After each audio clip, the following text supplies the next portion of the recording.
Hello buddy, welcome to the Boxing Science Podcast. My name's Danny Wilson and I'm going to be answering your questions regarding a range of different subjects in sports science, strength and conditioning, in boxing and combat sports.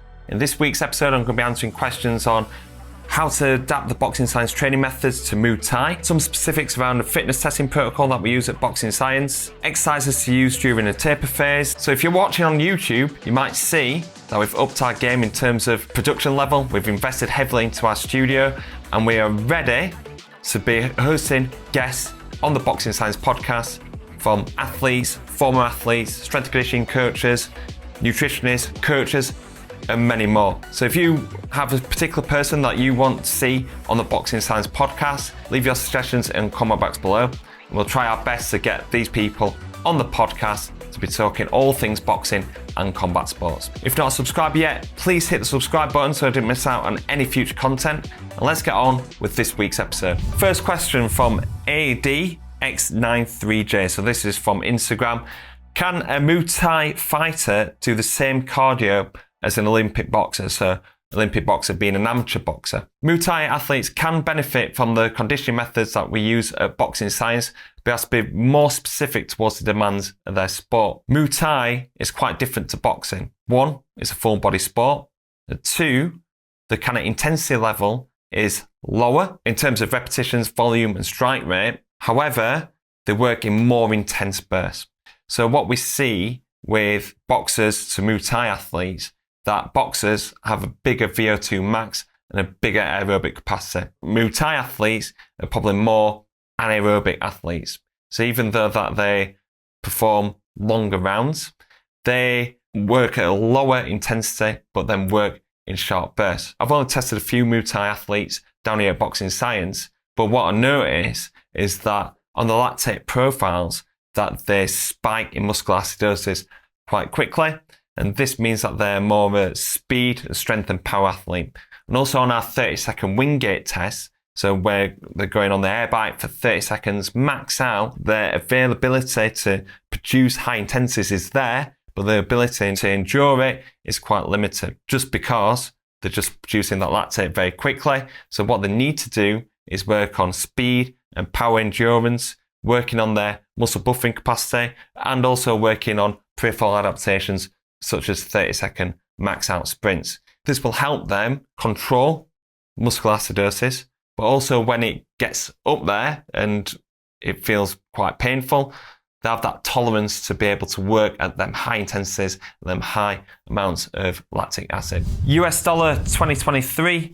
I think this guy asks the question every single podcast, so I really appreciate it. I tried the 30-15 test and reached 20 kilometers per hour, which is not a bad score, especially considering weight is 114.5 kilos. What does this tell me? Am I aerobic or anaerobic? So before I answer the question, what is a 30-15 test? So 30-15 intermittent treadmill test is a test that we've adapted from the 30-15 test by Martin Bouchette. This 30-15 test is a field-based test, basically field-based sports and team sports, used a lot in football and basketball and hockey. It's a little bit like a bleep test or yo-yo test. Got some cones out and you've got to hit each cone, different paces, a different metronome that's going off. We've used yo-yo tests before.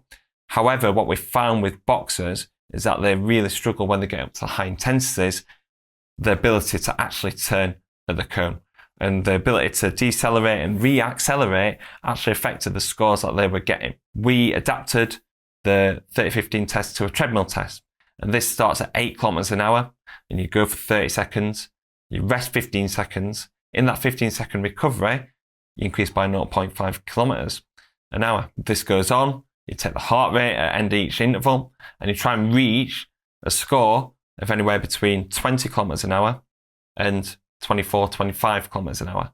The highest that we've ever seen is 24.5 kilometers an hour. Very, very rare that we see that. Taking the heart rate is really important. This person's asked whether the test 20 kilometers an hour, finishing on there, does that mean you're aerobic or anaerobic? Well, it really matters is having a look at that heart rate profile, because if you were underneath the average at low intensities and then you really spike, maybe you're more aerobic.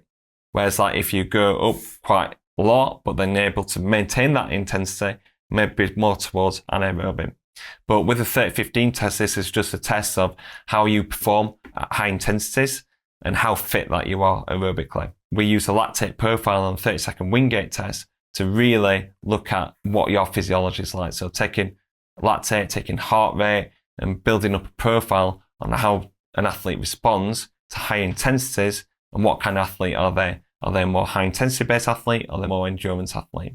But the 30-15 test is a fantastic test to put into any program to see how fit a boxer is or combat sports athlete is. Question from Elton.Nordim. What kind of strength training for amateur boxers and how many times per week? So for amateur boxers, it all depends on a range of different things. How experienced they are in strength training. 2, how old they are, because amateur boxers can range from 10, 11 years old all the way through to 40 years old. What's their training availability like? What the facilities like? And also what the funding is. So we did a questionnaire for amateur boxers. These are the main limitations in terms of strength training: funding, facilities, and time. The main thing is that you've got to find what works best for the amateur boxers that are in the gym. So professional boxers, they can train 2, maybe even 3 times per day. Whereas amateur boxers, because they haven't got the funding, they haven't got sponsorship, and they're not getting paid for what they do, also have different work or school commitments. So a lot of them might only be able to get to the gym once per day. So you've got to try and integrate strength and conditioning into them sessions. So the best thing that you can do is do mobility warm-up before boxing, do some sort of plyometrics in that warm-up as well. And then when you do the boxing, finish off with some strength training, a strength training circuit, whether that's on low weights or body weight, something that can be done in 10 or 15 minutes.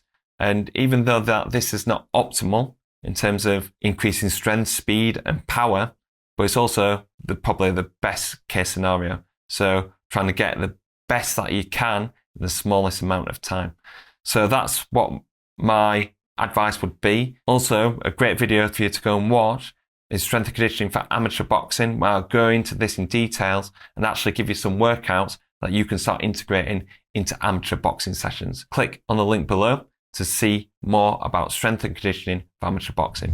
Leonard_Lehman has asked how to plan long-term conditioning. So it all depends on the athlete, the age, the training availability. Is it a short-term camp? Is it a long-term camp? Best way to approach it is just camp by camp and using the numbers and using the testing data to inform what you need to work on with that athlete. At Boxing Science, we use the lactate profile and 30-second Wingate, and then I'll look at that data and think, right, what do they need to work on over the next 10 weeks? That might be the 30-second max out sprints, might be our speed endurance and repeated sprint training, or it might be central adaptation, so working on red zone conditioning. And then at the end of training camp, I'll take the data again and see how impactful that data has been, seeing how much they've improved, how much they've progressed, and whether they need to go on to the same type of training or they need a different stimulus. If they need the same type of training, what we'll do is just change the different type of sessions that I have to look at a certain adaptation. So for example, the peripheral adaptations, 30-second max out sprints, I'll look to change the stimulus there. So I've been looking to do cluster sprints. So that's 20 seconds on, 20 seconds off, then 20 seconds on again. So we're splitting up that 30 seconds into 2 20-second intervals, prolonging the volume, but also we get increased intensity out of that. With the muscle buffering training, there's a range of different ways that we can do it with long intervals, 2 minutes on, 3 minutes off, and our repeated sprints, which is 12 seconds on, 48 seconds off. There's also a range of different sessions that I can do in there for my gears runs, the 1 minute intervals, and also our muscle buffing pyramids as well. Looking at it camp by camp, looking at that data. If the data means that that athlete needs to work on the same thing, still look at that same structure, but change a different kind of stimulus within them sessions. Question from YouTube. Hi, just wondering how many fighters do you train? How do you find the balance to train all of them? So Boxing Science, we're working on a weekly basis and daily basis, 8 to 10 professional boxers. We also work with a number of online fighters, and these are based all over the world. These are amateur, professional athletes. The way that we get a great balance is because we've got a fantastic team, qualified professionals that can help delegate different tasks, so whether that's programming, monitoring, and actually taking the sessions. With a fantastic team around us, I'm able to get that balance and be able to give each athlete a fantastic service. However, let's say I didn't do all this at Boxing Science, I didn't have a team. The main thing to get that balance is to have a capacity. My capacity would be probably about 10 professional boxers, because 10 doesn't sound a lot to train in a week, but if you're training them for 3 to 4 sessions across a week, each session being an hour to an hour and a half, you're looking at 40 hours a week just on coaching alone. Then you've got programming, monitoring and testing all on top of that. You've got to be very mindful on what is your capacity to make sure that you maintain that quality of service to your current fighters. And then when I'm really trying to manage my time, I've got to think about what service does each athlete need. Athlete just starting out in their career in their first few fights might not need the attention to detail in their program, such as a fighter going for their world title, European or British title fight. Even though we are giving them the best possible service that we can, there's different layers that you can add to somebody competing at world level. But like I say, very fortunate at Boxing Science that we can give this service to a range of different athletes no matter what their level is. Main thing is to achieve that balance is to have a maximum capacity number in mind, change your levels of service, or if you're very fortunate enough to be attracting a lot of athletes to your program, build a team that you can trust and also can maintain the quality of service, so then you can grow your business. Another question from my YouTube comments. I saw a study that isometric exercises with heavy loads was the best at recruiting high threshold motor units. Do you recommend isometric exercises for athletic training? So in terms of it being the best form of exercise, there'll be conflicting studies on that. But isometric training is fantastic for recruiting high threshold motor units, increased neural drive, and also increasing the rate of force development. So at Boxing Science, we use isometric training quite a lot, whether it's for maximum strength phase or more commonly during complex training. So we pair up an isometric exercise with a more powerful and explosive exercise, such as loaded jumping exercises, or a punch-specific exercise. We predominantly use overcoming isometrics. So overcoming isometrics are where you're trying to push as hard as you can against an immovable weight. So we'll do isometric hip thrusts, floor press, split stance trap bar deadlifts, and we also do a range of punch-specific exercises, mainly for overcoming isometrics, just doing the rear hand against the wall or with a partner. The reason why it's so good for complex training is because of that recruitment of high threshold motor units, increased neural drive, increased rate of force development can create potentiating responses to then enhance performance on the plyometric or more explosive speed strength exercise. So the main thing that you want to manage during complex training is the amount of fatigue that you're creating. This can be managed through the load of the heavy exercise and also the rest time between the heavy exercise and lighter exercise. With boxers being not as prone to strength training or that experience to strength training, can experience high amounts of fatigue, which will then actually negatively affect the performance on the more explosive exercise. With isometric training, because we're reducing that neuromuscular fatigue, because we're not lifting any load, because there's no eccentric loading, again, is reducing the amount of fatigue. And also, they're not limited with the strength levels in terms of how much that they can lift. They can actually recruit high threshold motor units, increase rate of force development from this, and create increased potentiating responses going into their more explosive exercise. This is why we use isometric exercises as part of our complex training to increase maximum strength, but also increase power and speed. So a few different examples that you can do is an isometric hip thrust into a counter movement jump. You can do isometric floor press into a med ball chest pass, and you can also do punch specific exercises such as a punch iso hold into a med ball punch throw. Question on YouTube: does flexibility and mobility increase rate of force development? For example, having lots of flexibility in the shoulders and hips improve punching power. Mobility and flexibility in strength and conditioning is really important to express that strength and explosiveness that you get from strength training. So yeah, mobility and flexibility is important, but loading is really important for strength and power. But the ability to transmit that through the kinetic chain, you need flexibility and mobility. So the kinetic chain is a term given to force transmission. So how you can transmit force through the body. And in boxing, you want to transfer the force from foot all the way through to your fist. So you really rely on optimal hip rotation and extension, rotation of the trunk, and also rotation of the upper body to deliver fast and hard punches. If you are tight in your shoulders or tight in your hips, that's going to affect the amount of force that you can transmit. So you end up creating like these theoretical energy leaks. So if you've got strength in the lower body, but you can't turn your hips enough, that force from your lower body isn't going to transmit into your core. If you are tight in your shoulders, you're unable to rotate as effectively, it's going to affect the amount of force that you can produce during a punching action. This is why we place so much importance on flexibility and mobility training at Boxing Science. Every single session, a boxer will perform the Boxing Science warm-up, which focuses on hip mobility, shoulder mobility, rotational mobility, and also glute strength and activation.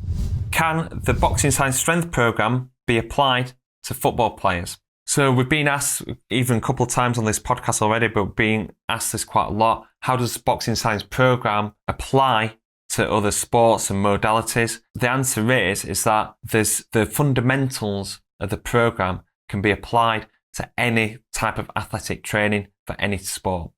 Now, even though that we pride ourselves on having a very specific outcome in terms of meeting the demands of the sport, a lot of the exercises used are very generalized to then push towards a specific outcome. What I mean by generalized is that we use exercises such as loaded jumps, trap bar deadlifts, squats, range core training, pushing, pulling actions, and these are fundamentals to strength and conditioning in any single sport. So they can help improve your physical qualities to then transfer towards football, cricket, rugby, anything. These are very general, but why is it so specific to boxing? Well, we know that lower body impulse, core rotation, upper body hand speed, that can transfer towards boxing. So we need to find ways that we can optimize that. And even though we want a very specific outcome, if we train very specific, we're not able to overload that action as effectively. We need the general exercises to optimize adaptation, and then we look towards more sport-specific training, such as med ball punch throws, such as rotational power, such as landmine punch throws, and everything like that. The range of reps, sets, the exercise selection within those categories are all very specific towards boxing. A lot of the stuff, let's say if you are a novice level in football, a lot of these exercises, you can just go, boom, carbon copy, do that, and it will benefit you. If you are anything above like semi-professional or professional, then you have to have them fundamentals there in terms of deadlifts, squats, and everything like that, but then have a very specific transfer to the sport. And also some of the assistance exercises, you might be looking towards hamstring-based exercises, wanting to be training the adductors, everything like that, to then transfer towards football performance. So a lot of stuff there in Boxing Science, which is quite generic, but then the few little tweaks to the program and the specific exercises transfer towards a very specific outcome. Basically, the fundamentals are there for the Boxing Science program, and a few little tweaks can take it into a different direction, whatever sport that you're in, whether that's football, cricket, rugby, basketball, whatever. Okay, another question on YouTube. What are the exercises that are 10 days before the fight? So following on from the last question, we start very generic, working on that general preparation of strength, maximum strength, sometimes muscular hypertrophy as well. That's around 10, 12 weeks out. And as we get closer to the fight, from about 5 to 6 weeks out, we start working on strength, speed, and power. And then towards the back end, the last 2 to 3 weeks, we work on speed, strength, and explosiveness. So this is where we're really reducing that load and trying to optimize speed. So we're now at the bottom end of the load velocity profile. And we're also looking to incorporate more boxing specific work, med ball punch throws, punch iso holds, and also banded shadow box. In the last 10 days, we're looking to really reduce that load. So in speed strength phase, we might do loaded jumps. We'll just start reducing the load of the loaded jumps, maybe even going to body weight jumps. We're working on increasing that range of motion. So we'll do pressing actions that incorporate maybe a rotation in there. We'll do our split stance, row and rotate. Everything is like kind of increasing that range of motion, doing it light, doing it explosive, doing it dynamic. We do our single leg exercises. We'll do step-ups, explosive step-ups, which aren't going to be as eccentrically demanding, but also looking for that increased rate of force development through a single leg exercise. And then we've got working out the sagittal plane, doing the lateral lunges. And then we have a big emphasis on rotational strength and power.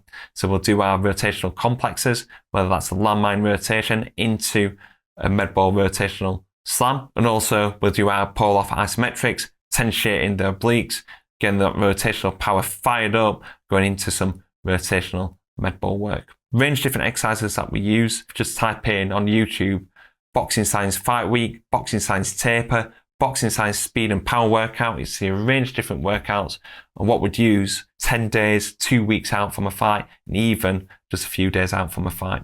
Question on YouTube, Davide V101 has asked, how would you train a fighter off season in terms of volume and intensity with the intention to move up in weight category? Would you keep as well as the component for explosive power? If yes, how?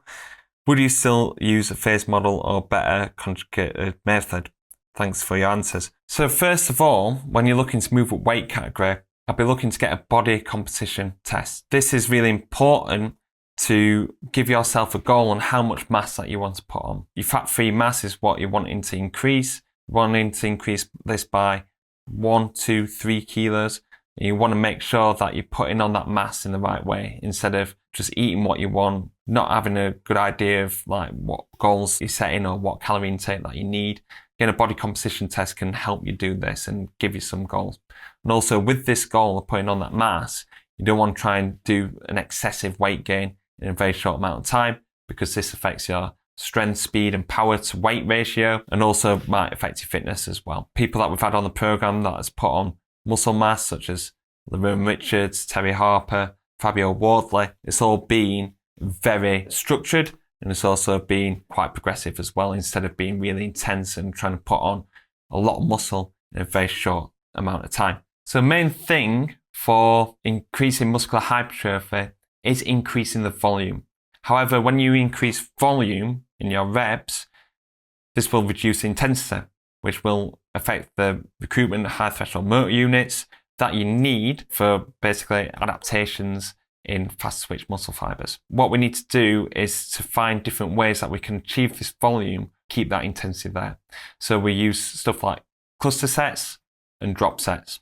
So cluster sets is where you're doing a set of like, let's say 6 repetitions, but you split it into 3 reps, rest 20 seconds, 10 to 20 seconds, and then you do another 3 reps. And this way you can increase your weight load, let's say by 10 to 20%, but you're hitting the target volume load that you need for muscular hypertrophy. The same applies to drop sets, where you're looking for a set of like 5 to 8 repetitions on your main set, looking to work almost towards failure, maybe like have 1 rep in the tank, and then dropping that weight straight away, performing another 8 to 12 repetitions.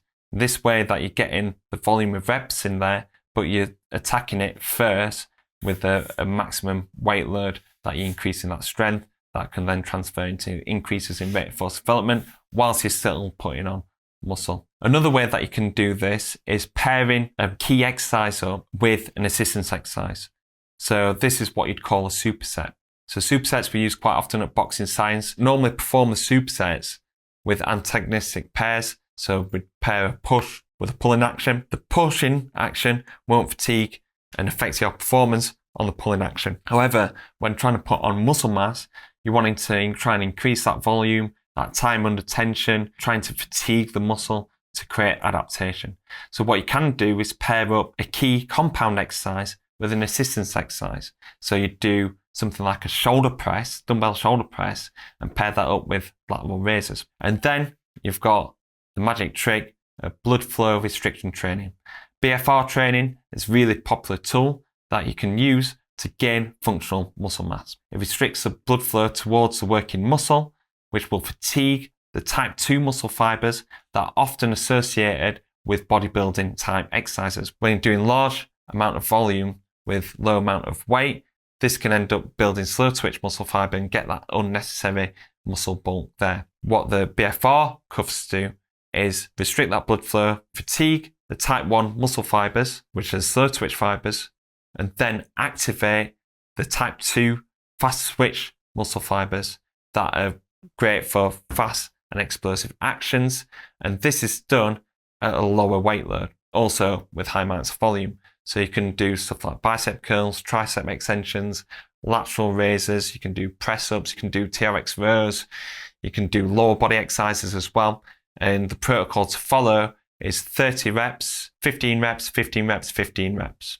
And you do this with about 30 or 60 seconds in between. And you want it to go for about 50% pressure on the BFR cuffs. And it's a big part of the Boxing Science program, not only for muscular hypertrophy, but for early stages of training camp, and also to help athletes rehab injuries. Okay guys, so that's the end of this week's episode of the Boxing Science podcast. Thank you very much for watching or listening, whatever device that you're on. If you can subscribe, press the like button, or give us a rating to support the growth of the Boxing Science podcast. Like I said in the intro, we're heavily invested into our studio now.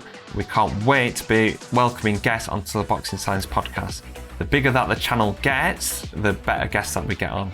And we're looking for current and former champions, S&C coaches, boxing coaches, nutritionists, lots of different people that are going to provide you fantastic value. And I can't wait to get started. If you've got any suggestions and people that you want to see on the Boxing Science podcast, leave them in the comment box below. And hopefully I can get them onto the podcast, so all things boxing and combat sports. Thank you very much for watching or listening to the Boxing Science podcast. Hopefully see you on the next episode.